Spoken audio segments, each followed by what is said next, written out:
नमस्ते दोस्तों, मैं अतुल गायकवाड़ आप सभी का बहुत बहुत स्वागत करता हूं आज के वीडियो में। मैं एक सर्टिफाइड फाइनेंशियल प्लानर हूं और एक ट्रेनर भी हूं। तो जिस तरीके से आप काम करते हैं उसी तरीके से मैं भी काम करता हूं। मेरे भी आज 800 क्लाइंट हैं जिनको मैं मदद कर रहा हूं उनके फाइनेंशियल गोल्स पूरे करने के लिए। तो जिस तरीके से आप मार्केट में जाते हो उसी तरीके से मैं भी मार्केट में जाता हूँ। लेकिन आज क्या हुआ है कि जब हम मार्केट में जाते हैं तो हम कुछ चैलेंजेस फेस कर रहे हैं।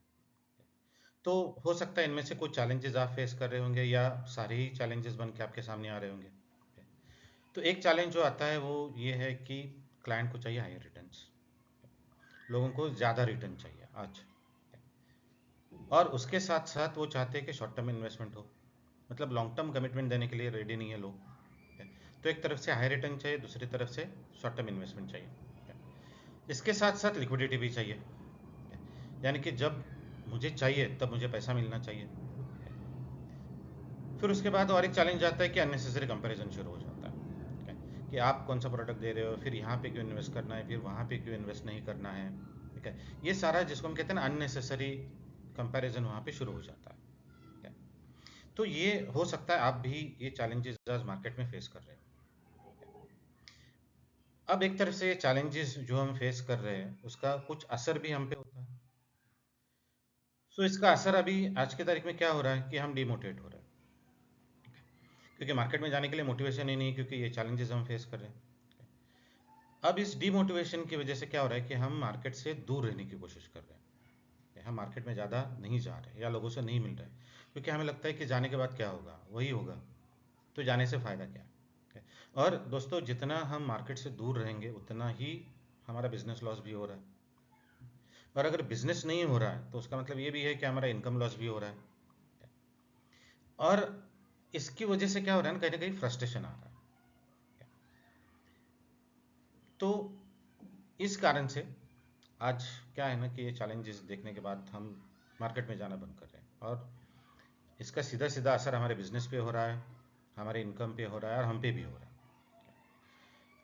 अब सवाल ये आता है कि इस सिचुएशन को कैसे हैंडल करें, कि क्या करें ताकि ये थोड़ा सा मेरे लिए कुछ फेवरेबल कंडीशन क्रिएट हो मार्केट में, या मैं इस सिचुएशन में अपने बिजनेस को किस तरीके से बढ़ा सकता हूँ, और मुझे उसके लिए करना क्या चाहिए।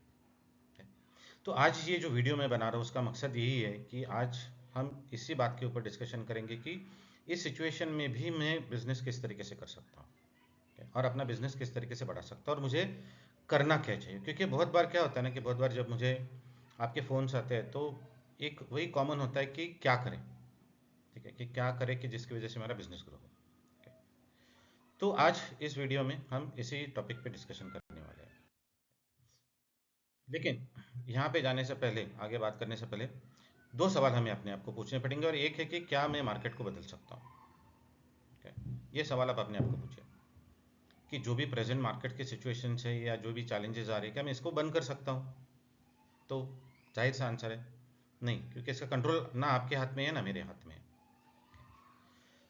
अब दूसरा सवाल ये हमें अपने आप को पूछना चाहिए कि क्या जिस तरीके से आज मैं मार्केट को अप्रोच कर रहा हूँ, क्या उस तरीके को मैं बदल सकता हूँ। ठीक है? आप सोच के देखिए इन दोनों में से आसान क्या होगा आपके लिए करना, मार्केट को बदलना या अपने आप को बदलाव, अपने आप में वो बदलाव लेके आना, ताकि इस सिचुएशन में भी मैं अच्छा बिजनेस कर सकूं। तो दोस्तों देखिए, मैं इसी तरीके से अप्रोच करता हूँ मार्केट को कि मैं मार्केट को नहीं बदल सकता हूँ। तो जो भी बदलाव लेके आना है वो मुझे अपने आप में लेके आना है बदलाव। जो भी चेंजेस करने हैं वो मुझे अपने आप में चेंजेस करने हैं। और चेंजेस करने का मतलब क्या है, मतलब आखिरकार बदलना क्या है। तो एक सिंपल चीज़ जो मुझे बदलनी है वो है मेरा अप्रोच। आज जिस तरीके से मैं मार्केट में जा रहा हूँ उस तरीके को अगर मैं चेंज करूँ, थोड़ा बहुत उसमें कुछ बदलाव लेके आऊँ, तो हो सकता है मेरा कुछ फ़ायदा हो। अब वो बदलाव क्या हो सकता है इसके बारे में भी आज हम डिस्कशन करेंगे। लेकिन एक सबसे ज़रूरी बात, एक बात ध्यान में रखिए कि कोई भी व्यक्ति आपसे इसलिए नहीं खरीदेगा क्योंकि आप बेच रहे हो। आप खुद सोच के देखिए, आप भी किसी के कस्टमर हो, आप और मैं, हम किसी के कस्टमर हैं। हम जब भी कोई प्रोडक्ट लेने के लिए जाते हैं, फिर वो चाहे कपड़े हो या चाहे मोबाइल हो या कोई और चीज़ हो, कोई बेच रहा है इसके लिए हम नहीं खरीद रहे हैं। अगर हमें ज़रूरत है और जब हमें लगता है कि नहीं इस प्रोडक्ट से मेरा फ़ायदा होने वाला है, तभी हम उस प्रोडक्ट को खरीदते हैं। तो हमारा क्लाइंट अलग क्या है, मुझे बताइए। क्योंकि वो आदमी भी हमारी बातों में वही ढूंढ रहा है कि क्या मुझे इससे कुछ बेनिफिट हो रहा है, और अगर उसको लगेगा कि हाँ ये मेरा फ़ायदा है, इसमें मेरा फ़ायदा है, तभी वो बाइंग डिसीजन लेगा, वरना वो नहीं लेगा। ये बात ध्यान में रखिए, ठीक है। तो मेरे पास एक प्रोडक्ट है, मैं जाके मार्केट में प्रोडक्ट बेच रहा हूँ, तो लोगों को लेना चाहिए, ज़रूरी नहीं है। आपके पास भले ही दुनिया का सबसे बेहतरीन प्रोडक्ट हो, लेकिन अगर उसकी ज़रूरत उसको नहीं है तो वो नहीं लेगा। तो हमारा काम क्या है, हमारा काम है कि उस आदमी को उसकी ज़रूरत या उसके बेनिफिट, ये प्रोडक्ट खरीदने के बाद उसके ज़िंदगी में क्या बदलाव आ सकता है, या उसका कौन सा प्रॉब्लम सॉल्व हो सकता है, या उसके कौन से फाइनेंशियल गोल को हम पूरा कर सकते हैं, और उसका फ़ायदा उसको क्या होगा, ये हमें उसको दिखाना पड़ेगा। क्योंकि जब तक वो अपना फ़ायदा नहीं देखेगा, वो डिसीजन नहीं लेगा। दूसरी और एक बात है कि जब भी हम क्लाइंट से बात करते हैं ना, तो कई बार शुरुआत में ही आ जाता है, अरे नहीं मुझे ये नहीं चाहिए, ठीक है, आप कितना रिटर्न दे रहे हो, मुझे ये नहीं चाहिए, मैंने सुना है नहीं करना है, ये सब आ जाता है। तो आज हमारे सामने प्रॉब्लम क्या है कि लोग हमारी बात सुन नहीं रहे। अब कोई भी व्यक्ति आपकी बात क्यों सुनेगा? अगर मान के चले आप और मैं भी, हम भी किसी से बात कर रहे हैं, तो अगर मुझे उसमें कुछ इंटरेस्ट नज़र नहीं आता है, या आप क्या बात कर रहे हो मुझे समझ में नहीं आ रहा है, तो मैं इस बात को काटने की कोशिश करूंगा।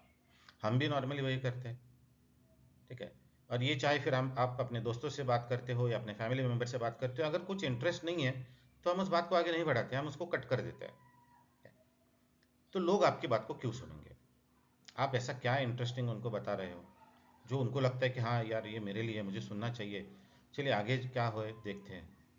कुछ इंटरेस्टिंग होना चाहिए, तभी लोग आपकी बात सुनेंगे। तो मैं किस तरीके से वो इंटरेस्ट क्रिएट कर सकता हूँ, ताकि उस व्यक्ति को ये लगे कि हाँ ये मेरे लिए है और ये मेरे फायदे के लिए है। ये बात भी ध्यान में रखिए। अब कुछ चीज़ें जो है वो हमें बंद करनी पड़ेंगी, और वो एक जो चीज़ हमें बंद करनी पड़ेगी वो है कि कॉल की शुरुआत प्रोडक्ट के साथ मत कीजिए। क्योंकि आज सारा जो प्रॉब्लम है, ये मैं आपको मेरे एक्सपीरियंस से बता रहा हूँ, सारा जो प्रॉब्लम है वो शुरू होता है प्रोडक्ट को लेके। क्योंकि हम क्लाइंट के पास जाते हैं और नॉर्मली हम शुरुआत करते हैं कि सर हमारे पास एक अच्छा प्रोडक्ट है, या सर ये एक अच्छा प्रोडक्ट है, इसमें आप इतना भरेंगे तो इतना मिलेगा। तो सारा प्रॉब्लम यहीं से शुरू हो जाता है। क्योंकि आप एक प्रोडक्ट उसके सामने रखते हो, आपके सामने और चार प्रोडक्ट रखता है, फिर वो अननेसेसरी कंपैरिजन शुरू हो जाता है। फिर वो कहेगा कितना रिटर्न दे रहे हो आप, वहाँ पे कितना रिटर्न मिल रहा है, फिर यहाँ पे क्यों करूँ, फिर वहाँ पे क्यों नहीं। ये सारे वो रिटर्न का जाल फेंक देता है और हम उसमें फंस जाते हैं। फिर आगे डिस्कशन कुछ बढ़ता नहीं है। तो एक चीज़ जो आपको रोकनी है वो ये है कि कॉल की शुरुआत प्रोडक्ट से नहीं करनी है। तो अब कैसे करें? तो कॉल की शुरुआत आपको एक कंसेप्ट को लेकर करनी है। फिर वो चाहे कंसेप्ट कोई भी हो, रिटायरमेंट प्लानिंग का हो, चिल्ड्रंस एजुकेशन प्लानिंग का हो, क्योंकि ये दो बहुत बड़े मार्केट है हिंदुस्तान में। अगर आप इन दोनों मार्केट पे भी फोकस करके काम करोगे ना, रिटायरमेंट प्लानिंग और चिल्ड्रंस एजुकेशन प्लानिंग, तो आपको काफ़ी अच्छा बिजनेस मिलेगा। इसके अलावा भी और एक मार्केट है जिसको हम कहते हैं बिजनेस इंश्योरेंस, ये भी एक बहुत बड़ा मार्केट है। तो आपको पता होना चाहिए कि मैं मार्केट में जा रहा हूँ तो मेरा मार्केट सेगमेंट कौन सा है। सो एक कंसेप्ट को लेके बात कीजिए। अब सवाल ये आता है कि ये कैसे करें। तो आज मैं आपके सामने एक उदाहरण रखना चाहूँगा, रिटायरमेंट प्लानिंग का कॉल आप कैसे शुरू कर सकते हो। ये जो प्रोसेस मैं आपको बता रहा हूँ, ये प्रोसेस मैं पिछले 3 साल से इस्तेमाल कर रहा हूँ। देखिए मार्केट जिस हिसाब से बदलता है, हमें हमारी प्रोसेस भी उसी हिसाब से चेंज करने पड़ते हैं, और मैं हमेशा वो करता रहता हूँ। क्योंकि हमें मार्केट के साथ चलना है, मार्केट के अपोजिट नहीं चलना है। हो सकता है आज जो मैं आपको बता रहा हूँ, हो सकता है 1-2 साल के बाद ये काम ना करे, लेकिन हाँ आज ये काम कर रहा है मार्केट में, और ये मेरे पिछले 3 साल का एक्सपीरियंस है। तो मैं आपको पूरी प्रोसेस समझा दूंगा। अगर आपको सही लगता है तो आप इस प्रोसेस को इम्प्लीमेंट करके देखिए। सो मान के चलिए कि आप एक रिटायरमेंट प्लानिंग का कॉल कर रहे हो, मतलब एक क्लाइंट के पास आप गए हो और आपको उसको रिटायरमेंट प्लानिंग समझाना है। तो शुरुआत कहाँ से करते हैं? तो मैं शुरुआत हमेशा एक सवाल के साथ करता हूँ। तो एक सवाल मैं उनको पूछता हूँ कि सर क्या आप जानते हो कि आपने कभी सोचा है कि एक दिन आप काम से तो रिटायर हो जाएंगे सर, लेकिन एक्सपेंसेस से कभी रिटायर नहीं हो जाएंगे। तो सर कभी आपने इस बात के बारे में सोचा है?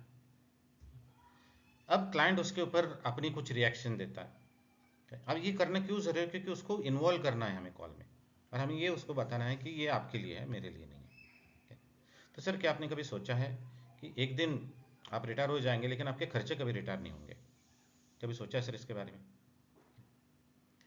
फिर उसके बाद उनका जब आंसर आता है जो भी, उसके बाद मैं एक सवाल उनको पूछता हूँ कि सर क्या आप जानते हो कि आज हिंदुस्तान में 88% एम्प्लॉयज़ ऐसे हैं जो बिना पेंशन के रिटायर होने वाले हैं। मतलब 88% एम्प्लॉयज़ को रिटायरमेंट के बाद कोई पेंशन नहीं मिलने वाली है। और अगर हम उस 88% में, आप उस 88% में हैं, तो इसका एक सीधा मतलब यही होता है सर कि आपको आपका रिटायरमेंट प्लानिंग करने की ज़रूरत है, क्योंकि ये काम आपके लिए कोई और नहीं करने वाला है। जैसे सर मैं आपको मेरा एग्जांपल देना चाहूँगा, मैं इस 88% में हूँ, क्योंकि मेरे लिए कोई रिटायरमेंट का प्रोविज़न नहीं करने वाला है, तो मेरे रिटायरमेंट का प्रोविज़न तो मुझे खुद ही करना पड़ता है, जो मैंने शुरू कर दिया है। क्योंकि रिटायरमेंट के बाद हम जॉब से तो रिटायर हो जाएंगे, काम से तो रिटायर हो जाएंगे, लेकिन खर्चे कभी रिटायर नहीं होते हैं, वो हमेशा शुरू रहते हैं। क्या मैं सही कह रहा हूँ सर? ये पूछना ज़रूरी है, क्योंकि आप तो सही बात करें तो उसका जवाब वही आएगा, यस, हाँ। तो ये जो हाँ, उसका जो पॉजिटिव रिस्पॉन्स है ना, वो हमें चाहिए, और उसके लिए उसकी इन्वॉल्वमेंट उस कॉल में चाहिए। अब इसके बाद ये जो ट्रायंगल आप देख रहे हो ना यहाँ पे, ये ट्रायंगल आपको एक पेपर पे ड्रॉ करना है। तो इसका मतलब ये है कि आप जब भी कॉल करोगे, आपके पास एक पेन और पेपर होना ज़रूरी है। क्या उसके बगैर कॉल नहीं होता? मतलब मैं समझ भी नहीं पाता कि लोग कैसे कॉल करते विदाउट पेन एंड पेपर। ठीक है, सिर्फ बात करने से सारी चीज़ें उसके दिमाग में नहीं रहती है। अब मान के चलिए, अगर मैं ये कुछ आपको ना दिखाते हुए सिर्फ बात करता रहूँगा, आप कितना याद रखोगे जो मैंने कहा है? तो इसको कहते हैं विजुअल एड्स। ये विजुअल एड होना जरूरी है, उसको कुछ देखना जरूरी है, क्योंकि ये इमेज जो है ना, उसके दिमाग में ज़्यादा देर तक रहेगी रादर देन जो आपने उसको बताया है। और वो इमेज को को रिलेट कर सकते हैं, हम हमेशा इमेज को को रिलेट करते हैं। तो ध्यान रखिए, आपको एक पेन और पेपर लेके बैठना है, और ये ट्रायंगल जो है ये ड्रॉ करना है, एक कागज़ पे ड्रॉ कर लीजिए इसको। मैं भी उसको कोई मतलब ऐसा कोई रेडीमेड इमेज या ऐसा कुछ नहीं, मैं ये पेन और पेपर लेके उसके सामने बैठ के ड्रॉ करके उसको दिखाता हूँ। तो ये ट्रायंगल आपको ड्रॉ करना है। ये ड्रॉ करने के बाद एक तरफ आपको लिखना है मैन एट वर्क। ठीक है, मैन एट वर्क। ऊपर आपको लिखना है मनी एट वर्क, और नीचे आपको लिखना है मर्सी एट वर्क। तो ये पहले ट्रायंगल ड्रॉ करना है, फिर लिखना है man at work, money at work और मर्सी एट वर्क। और फिर क्लाइंट को यह समझाना है कि देखिए सर, आज हिंदुस्तान में कोई भी व्यक्ति जब रिटायर होता है, जैसे सर आप है या मैं हूँ, ठीक है, ये बात बताना ज़रूरी है। अपने आप को भी कॉल में इन्वॉल्व कर लीजिए, ठीक है, कि सर जैसे कि आप और मैं, तो हिंदुस्तान में कोई भी व्यक्ति जब रिटायर होता है, जैसे आप और मैं सर, तो हमारे पास रिटायरमेंट के बाद सर 3 ऑप्शन होते हैं। एक जिसको हम कहते हैं सर मैन एट वर्क, यानी कि रिटायरमेंट के बाद भी मैं काम करूँगा, ये एक ऑप्शन है। अब ये क्यों करना पड़ता है सर? क्योंकि मान के चलिए, जैसे मैंने आपको कहा कि 88% एम्प्लॉयज़ को रिटायरमेंट के बाद पेंशन नहीं मिलने वाली है। तो अगर मेरे पास पेंशन नहीं है, और अगर मैंने कुछ पैसे बचाए नहीं है, तो मेरा खर्चे तो रिटायर नहीं होने वाले, और उन खर्चों को चलाने के लिए मुझे काम तो करना पड़ेगा, क्योंकि कमाई तो चाहिए, मुझे पैसा तो चाहिए। तो जिन लोगों के पास पेंशन नहीं है, और जिन लोगों ने अपने कोई प्रबंध नहीं किया होगा, अपने रिटायरमेंट का कोई सेविंग नहीं किया होगा, उनको काम करना पड़ेगा सर। ठीक है, जिसको हम कहते हैं मैन एट वर्क। मतलब कुछ लोगों की ज़िंदगी में रिटायरमेंट आने वाला नहीं है, सिर्फ वो एक जॉब से दूसरे जॉब में जाएंगे। दूसरा ऑप्शन है sir money at work. Money at work का मतलब क्या है कि सर कि मेरे रिटायरमेंट तक जो भी पैसा मैंने बचा के रखा है अपने रिटायरमेंट के लिए, अब वो पैसा मेरे लिए काम करेगा, मैं काम नहीं करूँगा, और वो पैसा मेरे लिए पेंशन लेके आएगा हर महीना। क्योंकि देखिए सर, आप भी और मैं भी, हम यही चाहते हैं कि इतने साल काम किया, 30 साल 35 साल हमने काम किया, अब आगे की ज़िंदगी थोड़ा आराम से गुजारे, ये हर व्यक्ति चाहता है। तो अगर वो करना है, तो जो भी मैंने सेव करके रखा है उसको मैं काम पे लगा दूंगा, और वो पैसा जो है मेरा, वो मुझे पेंशन ला के देगा। ये हमारे पास दूसरा ऑप्शन है सर। तीसरा ऑप्शन है सर जिसको हम कहते हैं मर्सी एट वर्क। अब मान के चलिए कि किसी कारणवश, यानी कि मेरी सेहत मेरा साथ नहीं दे रही, ये भी हो सकता है कि जिसकी वजह से मेरी इच्छा है काम करने की लेकिन मैं काम नहीं कर सकता हूँ, या मुझे काम ही नहीं मिल रहा है मार्केट में और मेरे पास पैसे भी नहीं है। तो अगर ये दो मुश्किलें मेरे सामने आ जाती है रिटायरमेंट के बाद कि मैं काम भी नहीं कर सकता हूँ या मुझे जॉब ही नहीं मिल रहा है और मेरे पास पैसे भी नहीं है, तो फिर एक ही ऑप्शन बचता है मेरे सामने, जिसको हम कहते हैं सर मर्सी एट वर्क, यानी कि मुझे किसी की दया के ऊपर जिंदा रहना पड़ेगा। और किसी की मतलब क्या सर, हमारे परिवार के ऊपर हमें डिपेंड रहना पड़ेगा और अपनी सारी ज़रूरतों के लिए हमें उन पर निर्भर रहना पड़ेगा। तो सर ये तीन ऑप्शन है हमारे पास। मैन एट वर्क, काम करते रहिए, मनी एट वर्क, अपने पैसे को काम पे लगाइए, या मर्सी एट वर्क, यानी कि किसी की दया के ऊपर आप अपनी बाकी की ज़िंदगी गुजार दीजिए। तो सर मैं आपसे एक बात जानना चाहता हूँ, रिटायरमेंट के बाद आप अपने आप को कौन से सिचुएशन में देखना पसंद करेंगे sir? Man at work, money at work, या मर्सी एट वर्क? ठीक है, ये सवाल पूछ के आपको रुकना है। ये डिसीजन क्लाइंट का है, आपका नहीं है। आप मत कहिए कि सर मनी एट वर्क तो अच्छा रहेगा ना, नहीं, आप डिसीजन, ये आपका डिसीजन है, उसकी तरफ से आने दीजिए। ठीक है, तो ये सवाल पूछ के आपको चुप बैठना है कि सर क्या मैं जान सकता हूँ कि रिटायरमेंट के बाद आप अपने आप को कौन सी सिचुएशन में देखना पसंद करेंगे? क्या?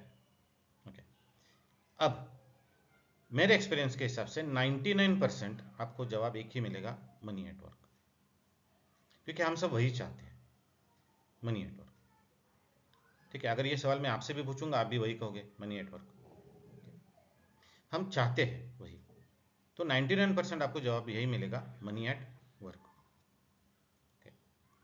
अब जैसे क्लाइंट ये कहता है कि मुझे लगता है ये मनी एट वर्क, इस सिचुएशन में अपने आप को देखना चाहूँगा, ओके वेरी गुड सर, आपने जो कहा बिल्कुल सही कहा कि इतने साल काम किया, अब आगे काम करने की इच्छा नहीं होती है हमारी भी, और हम ये भी नहीं चाहते कि किसी के ऊपर डिपेंड है।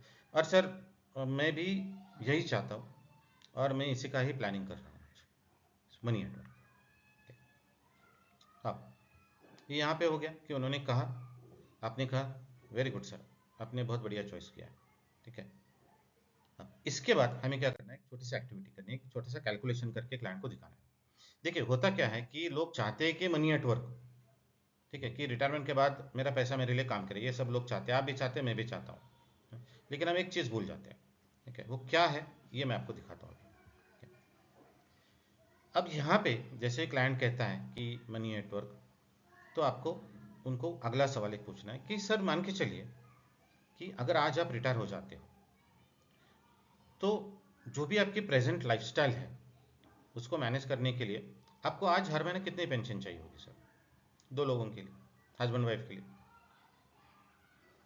अब हम क्या पूछ रहे हैं कि अगर आज आप रिटायर हो जाते हो, तो वैसे तो सर आप रिटायर होंगे 20-25 साल के बाद, लेकिन मान के चलिए अगर आज आप रिटायर होते हो तो दो लोगों के लिए ये जो आपकी प्रेजेंट लाइफस्टाइल है, इस लाइफस्टाइल को मैनेज करने के लिए आपको हर महीने कितने पेंशन की ज़रूरत है, ये सवाल क्लाइंट को पूछना है। फिर वो जो भी जवाब आपको देगा उसको नोट डाउन कीजिए। मतलब कुछ लोग कहेंगे 30,000 चाहिए, कुछ लोग कहेंगे 50,000 चाहिए, कुछ लोग कहेंगे 1 लाख रुपए चाहिए, तो जो भी वो कहते हैं वो लिखिए। ठीक है, अब यहाँ पे बहस नहीं होनी चाहिए, एक बात ध्यान में रखिए। तो फॉर एग्जांपल अगर मान के चले क्लाइंट कहता है कि 30,000 चाहिए, तो यहाँ पे ये सवाल नहीं आना चाहिए कि सर आपको लगता है 30,000 काफ़ी है? ठीक है, या अगर क्लाइंट कहता है कि मुझे तो 1 लाख से ऊपर ही चाहिए होगा, तो अरे सर इतना पैसा क्यों चाहिए होगा, ये सवाल नहीं। डिसीजन किसका है? क्लाइंट का है। आपका रिटायरमेंट प्लानिंग नहीं कर रहे हैं हम क्लाइंट का रिटायरमेंट प्लानिंग कर रहे हैं। ठीक है, तो ये जवाब उसकी तरफ से आना चाहिए और जो भी वो कहेगा वो आपको लिखना है वहाँ पे। ओके, सो पहला सवाल हम पूछेंगे कि सर आज अगर आप रिटायर हो जाते हो तो जो भी प्रेजेंट आपके लाइफस्टाइल है उसको मेंटेन करने के लिए आपको मंथली कितनी पेंशन चाहिए। उसके बाद दूसरा सवाल हमें एक पूछना है कि सर आज आपने जो भी टोटल सेविंग करके रखा है, देखिए आज हम उसको मिलने के लिए जा रहे हैं तो उसने कुछ ना कुछ तो पैसा बचा के रखा होगा, तो हमें उसको ये पूछना है कि सर जो टोटल सेविंग है आपका आज का, उस टोटल सेविंग में से आप सिर्फ और सिर्फ रिटायरमेंट के लिए आप इसमें से कितना पैसा निकाल सकते हैं।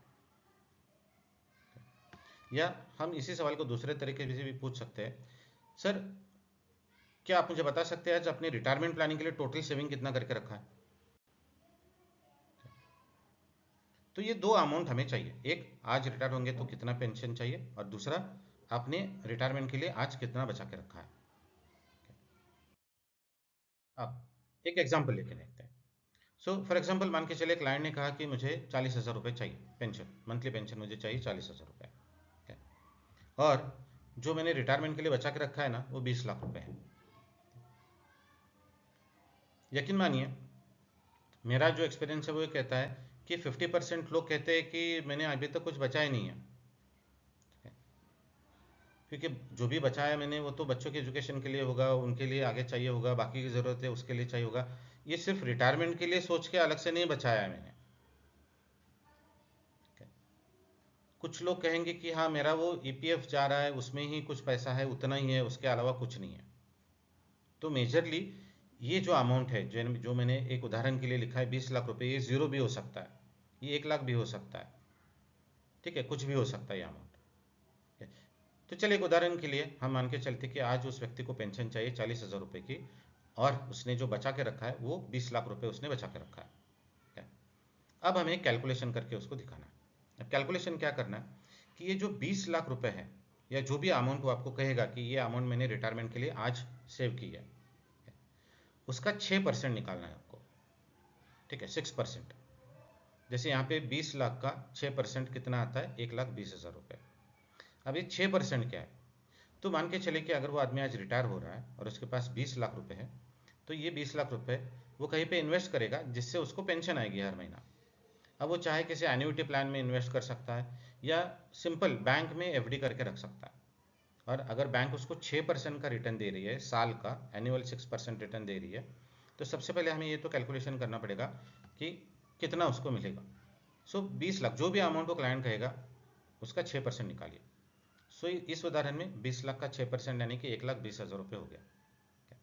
अब ये तो साल का इंटरेस्ट है, यानी कि ये साल की पेंशन है। हमें कौन सी पेंशन निकालिए, महीने की। तो इसी 1,20,000 को हम 12 से डिवाइड करेंगे तो कितना आता है, 10,000 रुपये। तो अब सिचुएशन क्या है कि क्लाइंट कह रहा है कि उनको चाहिए 40,000 रुपये पेंशन, और जो भी उनके पास आज उन्होंने रिटायरमेंट के लिए बचा के रखा है उसमें से उनको पेंशन कितनी मिल रही है, 10,000 रुपये। यहाँ पे हमें क्लाइंट को एक सवाल पूछना है कि सर आपको चाहिए 40,000 रुपये, आपको मिल रहा है 10,000 रुपये पेंशन, सर क्या आज आप रिटायर हो सकेंगे? ये सवाल उसको पूछना है और चुप बैठना है। इसके ऊपर एक्सप्लेनेशन नहीं देना है, वो एक्सप्लेनेशन क्लाइंट देगा। आपका काम है सवाल पूछना, वो आपको करना है, ठीक है। तो एक सवाल पूछे कि सर क्या आपको लगता है आज आप रिटायर हो पाएंगे, क्योंकि 30,000 रुपये का गैप है। तो कोई भी समझदार आदमी आपको ये कहेगा कि नहीं आज तो पॉसिबल नहीं होगा, क्योंकि मेरी रिक्वायरमेंट है 40,000 की और मुझे मिल रहा है 10,000 रुपये, तो ये पॉसिबल नहीं है, क्या है। तो सर कई बार ये इसी तरीके से होता है, अगर प्लानिंग नहीं है तो हम इस सिचुएशन में आ सकते हैं। तो सर जैसा कि ये सिचुएशन आप देख रहे हो कि 40,000 चाहे 10,000 आ रहा है, ये सेम सिचुएशन हमारे रिटायरमेंट के बाद ना आए, क्योंकि आपने कहा था कि आपको पैसे को काम पे लगाना है, और ये सेम सिचुएशन रिटायरमेंट के बाद ना आए। तो आपको नहीं लगता है कि क्या सर पैसे को काम पे लगाने से पहले हमें उस पैसे को बनाना पड़ेगा जिसको मैं काम पे लगा सकता हूँ? सही कह रहा हूँ सर? ये पूछना है आपको, और यहाँ पे भी उसका हाँ ही आएगा, क्योंकि जो मैंने कहा था कि हम एक बात भूल जाते हैं, वो एक बात यही है कि हम ये भूल जाते हैं कि रिटायरमेंट के बाद अगर मुझे मेरे घर के खर्चे चलाने हैं या अपना लाइफस्टाइल मेंटेन करना है तो उसके लिए पैसे चाहिए, और वो पैसे कहाँ से आएंगे? तो एक मुझे कुछ तो सेव करना पड़ेगा ताकि उस पैसे से मैं और उस पैसे से मैं पेंशन पा सकूं। तो इन्वेस्टमेंट या सेविंग करने का पार्ट हम भूल जाते हैं, और ये देख के ना कहीं पे लोगों में वो सीरियसनेस आ जाता है कि हाँ मतलब अगर मैं नहीं करूँगा तो आज मैं रिटायर नहीं हो सकता हूँ, तो सेम सिचुएशन आगे भी हो सकती है। तो इसलिए ये सवाल जरूरी है। अब इसके बाद एक लास्ट सवाल आपको क्लाइंट को पूछना है कि सर मान के चलिए कि अगर आपको आपके रिटायरमेंट के लिए हर महीना कुछ पैसे बचाने होंगे, तो आप कंफर्टेबली आज हर महीना कितना बचा सकते हो? ये सवाल आपको उसको पूछना है। ठीक है, आप आपको आपके रिटायरमेंट के लिए अगर हर महीना कुछ पैसे बचाने हो, तो आप कंफर्टेबली कितना बचा सकते हैं सर, कंफर्टेबली? अब यहाँ पे देखिए, यहाँ तक हम उसको कुछ खरीदने की बात नहीं कर रहे या आप ये ले लो की बात नहीं कर रहे। Okay? तो क्लाइंट अपने हिसाब से आपको जवाब देगा। कुछ लोग कहेंगे 5,000, कुछ 10,000, कुछ 20,000, जो भी कहेंगे। तो उदाहरण के तौर पे मान के चलिए कि क्लाइंट ने कहा 6,000 रुपये में कर सकता हूँ, अपने रिटायरमेंट के लिए मंथली मैं 6,000 रुपये कर सकता हूँ। Okay, very good. तो सर आपने कहा आप 6,000 रुपये कर सकते हो। अब सर सवाल ये आता है कि इस 6,000 रुपये को हम किस तरीके से इन्वेस्ट करें? तो इस 6,000 को इन्वेस्ट करने के लिए हमारे पास जो ऑप्शंस है वो मैं आपके सामने रखना चाहूँगा सर। एक तो ये है सर कि इस 6,000 रुपये को हम शेयर मार्केट में इन्वेस्ट कर सकते हैं और रिस्क लेके हम थोड़ा ज़्यादा रिटर्न की अपेक्षा रख सकते हैं। दूसरा ऑप्शन ये है कि अगर हमें रिस्क नहीं लेनी है तो हमें गारंटेड इन्वेस्टमेंट में भी कर सकते हैं, जो भी सेफ सिक्योर्ड है और गारंटेड है। और इसके अलावा सर एक तीसरा ऑप्शन भी है कि जो मेरे काफ़ी सारे क्लाइंट्स ने आज उस तरीके से अपने रिटायरमेंट की इन्वेस्टमेंट की है, और वो ये है सर कि थोड़ा पैसा हम शेयर मार्केट में इन्वेस्टमेंट करते हैं और थोड़ा पैसा हम गारंटेड और सिक्योर इन्वेस्टमेंट में इन्वेस्ट करते हैं। अब ये करना क्यों ज़रूरी है? क्योंकि देखिए सर, रिटायरमेंट ये मेजरली हमारा लास्ट गोल होता है, माइलस्टोन होता है। और एक तो है कि उसके बाद हम कमाते नहीं हैं, इनकम बंद हो जाता है, लेकिन खर्चे हमारे कंटिन्यू रहते हैं। और हम बात करें आगे 15-20 साल की, तो सारी रिस्क लेके तो नहीं, सारा कुछ इन्वेस्टमेंट रिस्क लेके तो नहीं कर सकते, तो कुछ सेफ और सिक्योर्ड भी तो होना चाहिए। तो इस कारण से कि थोड़ा हम रिस्क भी ले रहे हैं ताकि हमें थोड़ा अच्छा रिटर्न भी मिले, और एक सिक्योर्ड और गारंटेड इन्वेस्टमेंट भी हम कर रहे हैं। ये मेरे काफ़ी सारे क्लाइंट ने जो इसी तरीके से किया है। तो सर मैं आपसे जानना चाहूँगा कि आपको क्या लगता है कि आपके लिए इसमें से सही इन्वेस्टमेंट कौन सा होगा? आप पूरा शेयर मार्केट में करना चाहेंगे या गारंटेड में करना चाहेंगे, या फिर थोड़ा शेयर मार्केट और थोड़ा गारंटेड में करना चाहेंगे? ये आपको वहाँ पे क्लाइंट को पूछना है। देखिए इससे क्या होगा, इससे एक चीज़ होती है कि जो आमतौर पे हमें सुनाई देता है कि अरे सर ये कहाँ पे इन्वेस्ट कर रहे हो, फिर कौन सा प्रोडक्ट है, अरे ये इधर नहीं, फिर उसमें कितना रिटर्न मिल रहा है, मुझे तो वहाँ पे 12% मिल रहा है, 15% मिल रहा है, और आप मुझे कितना दे रहे हो, 6%। तो वो नहीं करना। तो इतना सब कुछ होने के बाद फिर वो क्या होगा, फिर सब कुछ खत्म हो जाएगा। इससे क्या आप सामने से उसको बोल रहे हो ना सर हम शेयर मार्केट में भी इन्वेस्ट कर सकते हैं, तो ऑब्जेक्शन देने की सवाल ही नहीं पैदा होता वहाँ पे। और इस पूरे प्रोसेस में हम कहीं पे उसको अभी तक कुछ खरीद नहीं किया, सर मैं ये बेच रहा हूँ आप ये ले लो, बात नहीं कर रहे। तो कॉल का कंट्रोल जो है आपके हाथ में रहेगा। दूसरा, हम क्लाइंट को ये समझा रहे हैं, ठीक है, कि ये क्यों उसको करने की ज़रूरत है। हम कहीं पे भी उसको सर ये ले लो नहीं कह रहे, ये क्यों, क्योंकि जब तक उसको ये समझ में नहीं आएगा कि इसको क्यों करना है, क्योंकि यहाँ तक आते आते उसको एक बात समझ में आ चुकी होगी कि ये जो रिटायरमेंट प्लानिंग है ये मेरे लिए है, अगर मैं करूँगा तो मेरा बेनिफिट है, अगर नहीं करूँगा तो ये सिचुएशन मेरे सामने हो सकती है कि कल मुझे काम करते रहना पड़ेगा या किसी के ऊपर डिपेंड होना पड़ेगा। और काफ़ी सारा अननेसेसरी कंपैरिजन, अननेसेसरी डिस्कशन, ये कम हो जाएगा इस प्रोसेस से। ठीक है, और फिर इसके बाद फिर आपका प्रोडक्ट आता है। फिर अगर वो कहता है कि आप बताओ, आमतौर पे देखिए, आमतौर पे मैंने देखा है कि लोग यही कहते हैं कि आप दोनों का बताओ मुझे। ठीक है, दोनों का बताओ कि ये शेयर मार्केट में करेंगे तो क्या होगा और ये गारंटेड क्या है, ये दोनों का मुझे समझाओ। तो हमारे लिए अपॉर्चुनिटी वहाँ पे क्रिएट हो जाती है कि दोनों आप समझाओ, और वहाँ पे आप दोनों भी प्रोडक्ट आप पिच कर सकते हो क्लाइंट को उसके रिटायरमेंट प्लानिंग के लिए, जो कि उसको करना ज़रूरी है। तो लास्ट में आपका प्रोडक्ट आएगा, पहले नहीं। ये बात है मेरे। सो ये पूरा प्रोसेस है रिटायरमेंट प्लानिंग का। अब मैं आपको समझा रहा हूँ इसलिए इतना टाइम लग रहा है, लेकिन जब आप क्लाइंट के सामने जाके बैठते हो तो मैक्सिमम 10 मिनट लगेंगे आपको ये सब करने के लिए, उससे ज़्यादा समय नहीं लगेगा। ये मैं क्यों बता रहा हूँ, क्योंकि कुछ लोग सोचेंगे कि यार इतना टाइम क्लाइंट कहाँ देता है, ये सब कहाँ कब करेंगे, क्लाइंट कहाँ सुनता है। तो उन लोगों के लिए मैं समझा रहा हूँ कि 10 मिनट लगते हैं, 10 मिनट तो देता है ना क्लाइंट आपका, और 10 मिनट जो प्रोडक्ट समझाने में लगाते हो उससे अच्छा है कि आप इस तरीके से उनको समझाओ। उतना समय तो क्लाइंट देता है, अब ये मुझे मत बताइए कि क्लाइंट इतना समय नहीं देता है। ठीक है? मैं भी 20 साल से मार्केट में हूँ। ठीक है, सो ये प्रोसेस है। सो मैं लास्ट में आपको ये कहना चाहूँगा कि अगर आपको रिजल्ट चेंज करने हैं, जो आप काम कर रहे हो उससे जो भी आपको रिजल्ट मिल रहा है उसको अगर आपको चेंज करना है तो आपको आपका अप्रोच चेंज करना पड़ेगा। ठीक है? इसके अलावा कोई और ऑप्शन नहीं है, क्योंकि हम मार्केट को नहीं बदल सकते। अगर कोई बदलाव लेके आना है तो हमें अपने आप में बदलाव लेके आना है।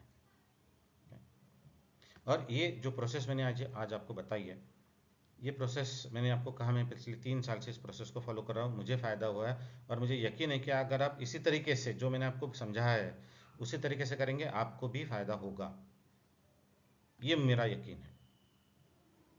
ठीक है, सो नए तरीके से अप्रोच कीजिए मार्केट को।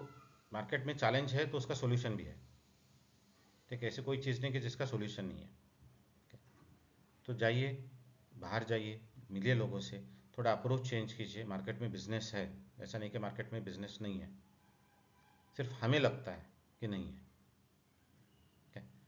तो जाइए मार्केट में, अच्छा काम कीजिए। ठीक है? मार्केट में काफ़ी बिजनेस है। So all the best friends, thank you very much. आपने जो समय दिया है उसके लिए मैं आपका बहुत बहुत आभारी हूँ। सो थैंक यू, और हम मिलते हैं अगले वीडियो में। और मैंने डिस्क्रिप्शन में मेरा नंबर भी दिया है। जो भी आपका एक्सपीरियंस है, ठीक है, आप आपका जो भी एक्सपीरियंस है, अच्छा हो नहीं हो, आप मुझे बताइए सर ये काम करता है, आप मुझे बताइए नहीं करता है। ठीक है, जो भी आपका एक्सपीरियंस हो, मेरा व्हाट्सअप नंबर मैंने दिया डिस्क्रिप्शन में, आप आपका फीडबैक मेरे साथ शेयर कर सकते हो। ठीक है, ताकि मुझे भी एक मौका मिले, अगर इसमें कुछ और इम्प्रूव करना है तो वो भी मैं कर सकता हूँ। ठीक है, so thank you very much friends, all the best. मिलते हैं अगले वीडियो में।